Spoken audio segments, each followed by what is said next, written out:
என்னை போன்ற பேச்சாளனை எல்லாம் தொடர்ந்து இயக்குவது இந்த கைத்தட்டல் தான். இது டாஸ்மாக் போதையை விட மோசமான போதை கைத்தட்டு. இதுக்குள்ள வந்துட்டோம்னா திரும்ப வெளியில வர முடியாது.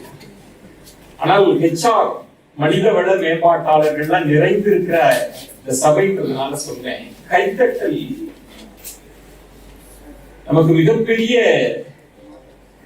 ஞானத்தை கொடுக்கும். கைத்தட்டல்ன்றது வெறும் கைத்தட்டல் அல்ல.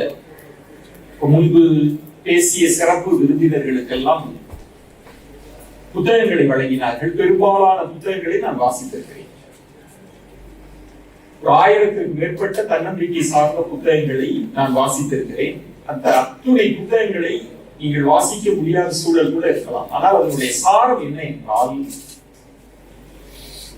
வெற்றிக்கான வழி என்றால், வாழ்க்கையில் வெற்றி பெறுவதற்கான ரகசியம் என்ன அப்படின்னா, உங்களை தொடர்ந்து உற்சாகப்படுத்திக் கொள்வது, பிறரை ஊக்கப்படுத்துவது.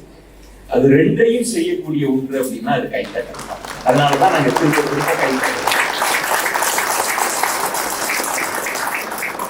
பாசிட்டிவ் வைப்ரேஷன் நீங்கள் நம்புகிறீர்களா இல்லையான்னு தெரியல. பாசிட்டிவ் வைப்ரேஷன் ரொம்ப ரொம்ப ரொம்ப முக்கியமானது.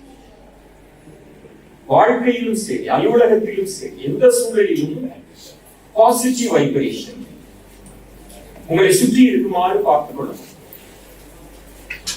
ஒரு மோசமான பேச்சாளனை கூட உங்கள் கைத்தட்டல், உங்கள் உற்சாகம் சிறப்பான பேச்சை வழங்க வைத்துவிடும். மோசமான பேச்சாளர் கூட பேசிடுவோம், நல்ல சிறப்பான பேச்சை வழங்கிடும். இதற்கு எதிராக பார்த்தா, ஒரு சிறந்த பேச்சாளனை கூட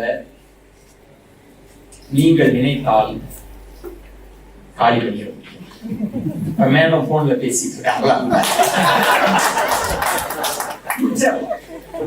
நீங்க என்ன தயார் பண்ணிட்டு வந்தாலும் சரி காலி பண்ணிடலாம்.